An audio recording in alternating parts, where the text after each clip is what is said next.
저는 삼성전자에서 근무하고 있는 건축 전기설비기술사 이원준이라고 합니다. 고등학교 때는 항공 분야의 플라이트 엔지니어가 되고 싶다는 꿈을 가졌고요. 91년도에 한국항공대학교 항공기계공학과를 입학을 했습니다. 대학교에 입학해서는 물리하고 전기 쪽에 관심이 많아서 그쪽 위주로 공부를 했습니다. 전공 필수나 전공 선택에서 집중을 한 결과로 장학금도 받게 되었고 무난한 학교 생활을 했습니다. 3, 4학년 때는 ROTC 1기신 아버님의 영향을 받아서 ROTC에 지원을 하였고 학군사관 후보생 생활을 하였고 95년도에 공군 소위로 임관을 하게 되어 수원에 위치한 공군제 3591 부대의 본부 중대장으로 배치를 받았습니다. 소위와 중위 계급으로 본부 중대장의 역할을 충실히 수행하여 인력, 인원 관련, 무사고, 목표한 성과에 대한 피드백, 원만한 인간관계, 상하관계 그걸 운영을 해서 참모 통장상을 수여하게 되었습니다. 98년도에 제대를 하였고 반도체 검사 장비를 제작하고 개발하는 벤처 회사에 취업하게 되었습니다. 3년 정도 근무하면서 틈틈이 대학원 진학을 준비하는 기간이었습니다.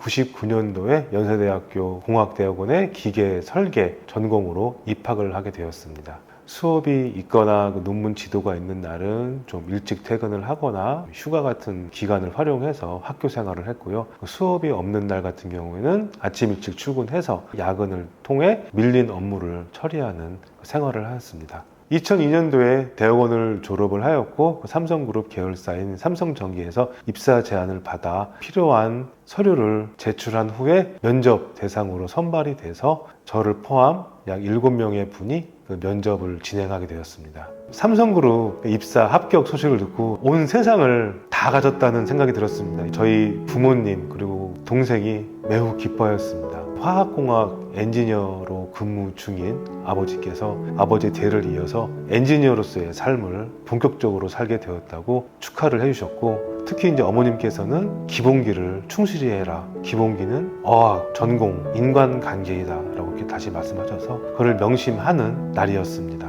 대학원 석사 졸업은 주임 직급으로 가게 되었습니다. 근데 저 같은 경우에는 군 경력과 대학원 경력, 벤처 경력을 인정받아서 대리 직급으로 입사를 하게 되었고요. 기존에는 많이 사용했던 DVD, CD 플레이어, 블루레이 플레이어에 들어가는 광 픽업을 설계, 개발, 초도 양산까지 책임지는 연구원으로서 생활을 하게 되었습니다.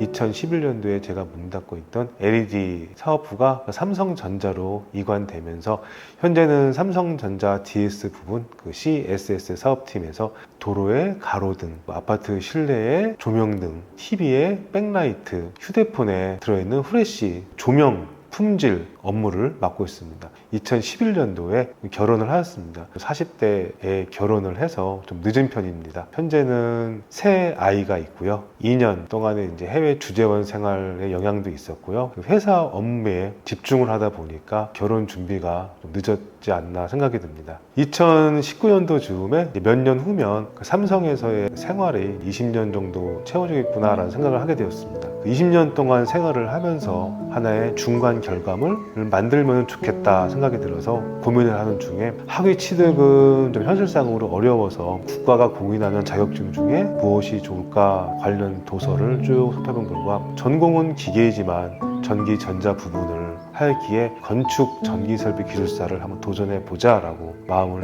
먹었습니다. 노후 대비나 그런 용도가 아니라 삼성전자의 근무 중인 건축 전기설비 기술사 이원준입니다라고 표현을 하고 싶어서 기술사에 도전을 하게 되었습니다.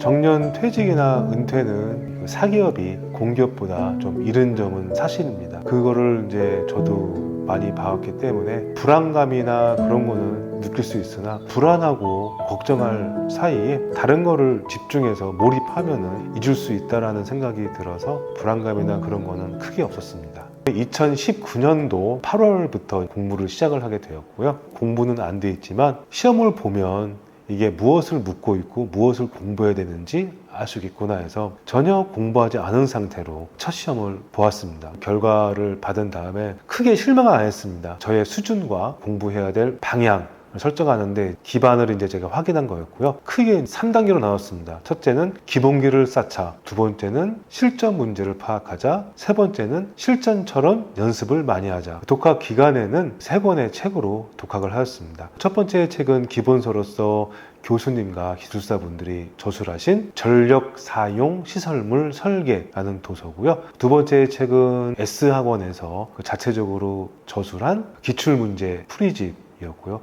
세 번째 책은 김 기술사님께서 작성한 건축 전기 설비 기술사 서브 노트라는 책이었습니다. 특히 첫 번째 책인 전력 사용 시설물 설계라는 책은 약 120회독을 하였습니다. 1년의 독학 기간 동안에는 3번의 시험을 보았고요. 마지막 시험은 약 50점대 초반의 점수를 받게 되었습니다. 오진택 기술사 학원에 전화를 드려서 상담을 하게 되었고, 그 정도 점수대면 어느 정도 기본기가 갖추었으니 임근하 교수님이 진행하시는 심화 모의고사 평가반에 입과를 해서 진행을 하시라라고 말씀을 하셔서 20년 8월부터 학원 생활을 시작하였습니다. 출근을 5시 반에 하고요. 저녁 7시 반에서 8시쯤에 퇴근을 해서 집에 오면 밤 9시가 넘습니다. 평일은 밤 9시 반부터 약 12시, 12시 반까지 기본서 이외에 핵심서, 기출문제 풀이 위주로 공부를 했고요. 토요일 날은 학원에서 오전에는 모의고사, 오후에는 강의를 듣는 이런 방식으로 공부를 하였습니다. 그리고 일요일은 온전히 이제 공부할 수 시간을 낼 수 있어서 와이프와 아이들한테는 미안하지만 좀 양해를 구하고 아침 8시부터 저녁 5시까지 학습을 하는 그 시간을 가졌습니다. 수면 시간도 부족했지만 공부 시간도 부족했습니다. 새벽 4시에 일어나서 5시 반까지 약 1시간 정도 공부 시간을 채웠고요. 부족한 수면 시간은 출근 셔틀버스에서 약 30분 정도, 점심시간 30분, 퇴근 셔틀버스에서 30분 잠을 좀 보충하는 시간을 잡았습니다. 굉장히 빡빡하고 체력적으로 많이 힘들었죠. 자랑스러운 아빠, 자랑스러운 남편이 되기 위해서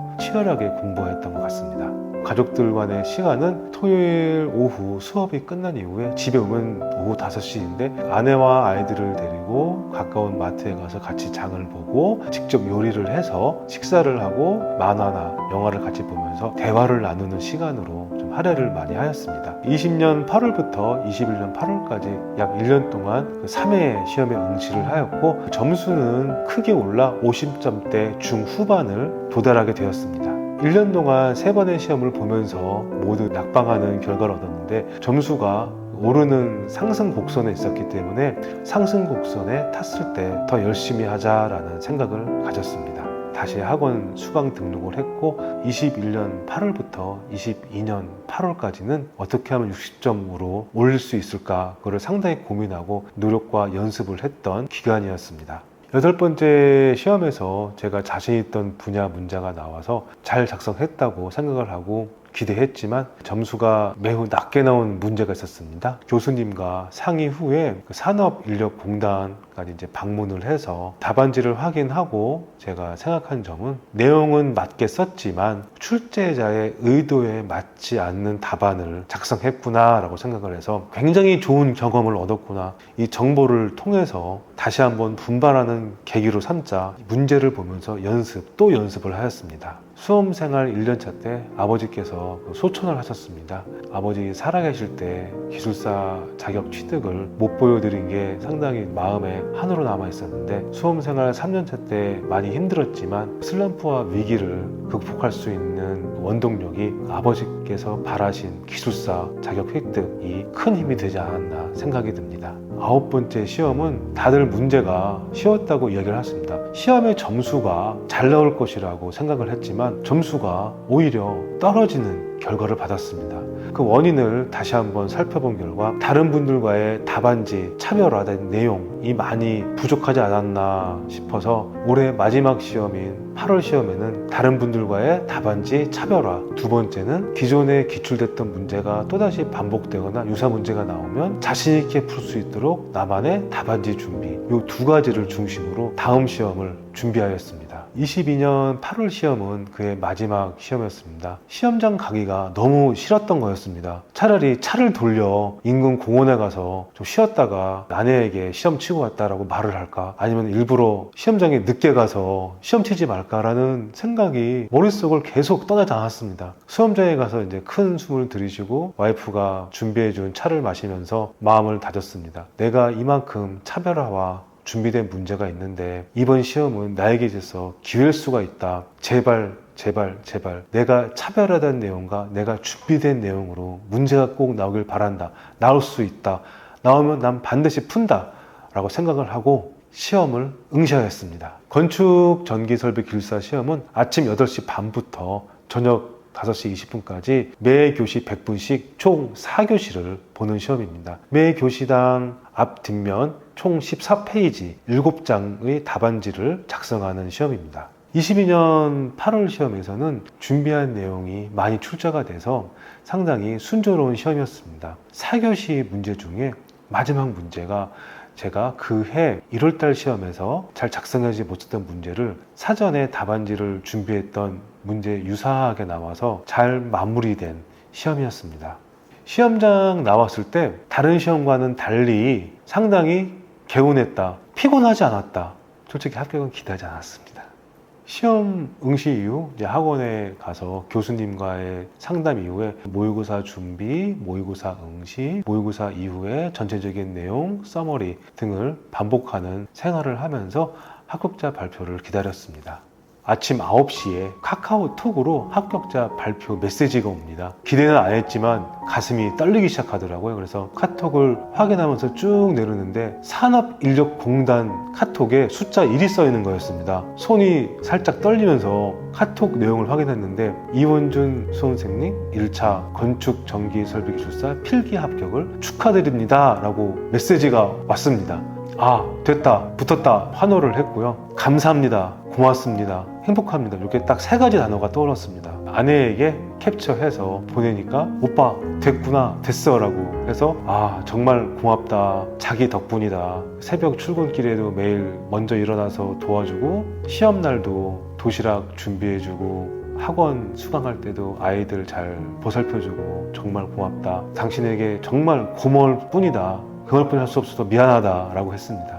포기만 하지 않으면 시간이 걸릴 뿐 되는구나 라고 생각이 들었습니다. 시간이 걸린 거에 대해서 너무 조급해 하지 않았다. 이게 아마 합격의 원동력이자 원인이 되지 않았을까 라고 생각이 들었습니다. 수험생활과 직장생활을 병행하기는 상당히 쉽지가 않습니다. 특히 직장생활을 하면은 회식이나 모임, 행사들이 많은데요. 저 같은 경우에는 미리 부서장님께 말씀을 드리고 양해를 구했습니다. 저녁 회식 같은 경우에 참석을 하더라도 음주는 안 하거나 중간에 미리 일찍 나와서 집에 온다, 혹은 가능한 점심 회식으로 참석을 부탁드리고요. 행사 같은 경우에는 참석을 하더라도 시간을 맞추어서 미리 중간에 나오는 방향으로 좀 양해를 많이 구하고, 위에 상사분들은 제가 공부하는 거를 알고 계셨기 때문에 많은 배려를 해주셨습니다. 하지만 회식이나 모임에 참석하지 않으면 동료들과의 관계가 좀 소원해지기 때문에 제가 이제 아침이나 오후에 커피를 이제 사면서 간단한 이야기를 하고 서로의 안부도 묻고, 점심은 동료들과 같이 먹는 방향으로 하면서 그 부족한 부분을 채웠습니다. 필기 합격 후에 학원 교수님을 중심으로 면접 준비반이 이제 준비되었습니다. 주중에는 퇴근 후 집에 와서 휴대폰 녹음 어플을 이용해왔습니다. 제가 정확히 발음을 하는지, 주어진 질문에 정확한 대답을 하는지 연습을 하고, 제가 듣고 아, 이러한 부분은 발음, 이러한 부분은 내용, 이러한 부분은 태도가 부족하구나를 개선을 했고요. 주말에는 오진태 기술사 학원에서 실제 교수님을 모시고 1대1 면접 연습을 하고 면접 강평을 듣고 저희 면접 준비반 동료분들과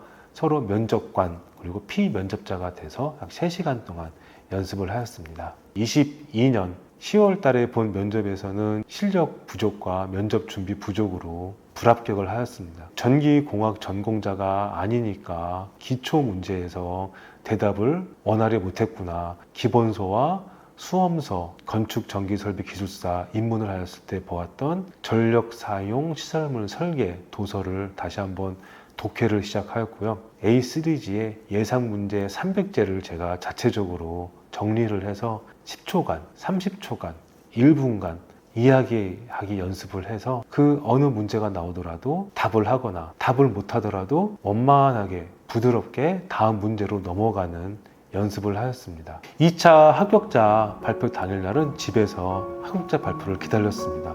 9시가 돼서 카톡 메시지가 오고 2차 실기 합격을 축하드립니다 라고 내용이 써 있었고요. 저는 그것을 보는 순간 얼굴이 하얗게 돼서 제 아내에게 달려갔습니다. 그리고 서로 부둥켜 안고 감사합니다, 감사합니다, 감사합니다 이렇게 외치면서 합격의 기쁨을 나누었습니다. 정말 감격의 눈물도 흘렸고 아내는 정말 고생 많았다. 정말 피곤한 삶을 살았는데 좋은 결과를 얻게 돼서 정말 다행이다. 서로 노력의 결과라고 감사하게 생각한다라고 하였습니다. 수험생활 3년간은 정말 쫓기듯 압박하는 그 삶이었습니다. 정말 간절히 원하면 나에게 주어진 것들 중에서 모든 것을 포기하고 한 곳에 집중해야 되는구나. 수험생활 동안에 취미나 운동을 전혀 하지 못했고요. 그 친구들을 만나지 못했습니다. 친구들한테 건축 전기 설비 기술사 시험을 준비하니 당분간 연락이 안 되고 얼굴을 못 보더라도 양해해 달라라고 얘기를 하였습니다. 새 자녀가 어립니다. 아빠가 많이 놀아줘야 되는 시기에 시간을 보내지 못해서 딱 2가지는 지켰습니다. 첫째, 토요일날 오후에 학원에서 돌아오면 마트 장보기, 요리 준비, 간단한 영화나 영상을 보면서 가족들과의 대화, 이거는 꼭 한다. 2번째는 아무리 바쁘더라도 명절이나 공강하는 그 날짜가 있는데 제 휴가를 내고 가족 여행을 가서 가족 간의 끈끈한 정을 다시 한번 다지는 그 시간을 만들었습니다. 기술사 합격 이후에 직장 생활은 기존과 동일하게 업무를 하고 있고요. 좀 달라진 거는 고객 대응 내용이나 기술 보고서의 내용이 더 풍부해지고 나아진 점이라고 말씀을 드릴 수 있습니다. 또한 기술사로서 우대를 해주시고 한 분야의 전문가로서 인정해 주시는 분위기 또한 느낄 수 있었습니다. 항상 준비하는 삶을 살아야 된다라는 걸 느꼈습니다. 고등학교 때 공부를 열심히 하면 좋은 대학을 가고 좋은 대학에서 공부를 열심히 하면 좋은 직장을 얻고 직장생활 이후에 준비를 하면 인생 2막에 있어서 좋은 삶을 살 수 있다. 이 내용을 바탕으로 기술사 공부를 하면서 항상 준비를 하는 삶을 살았습니다. 기술사 3관왕이 목표입니다. 소방기술사와 정보통신기술사를 획득해서 삼성전자 내에서의 전문가가 되고 이를 기반으로 학계, 산업계의 한 축을 담당하는 전문가로서 성장하고 싶습니다. 삶은 시나리오를 쓰면서 촬영을 하는 한 편의 영화와 같다고 생각을 합니다. 미리 각본이 쓰여진 영화는 결론이나 결과가 정해져 있기 때문에 주인공이 아무리 다른 거를 해도 결과는 바뀌어지지 않습니다. 내가 각본을 쓰면서 촬영을 하는 영화는 내가 그 결과를 만들 수가 있다고 봅니다. 준비하고 노력하고 그 일이 안 되었더라도 다음이라는 기회가 꼭 온다고 생각하고 삶의 주인공은 자기 자신이며 각본을 쓰고 있는 나 자신이 작가이자 촬영 감독이자 핵심 주인공이다 라고 생각을 하고 있습니다.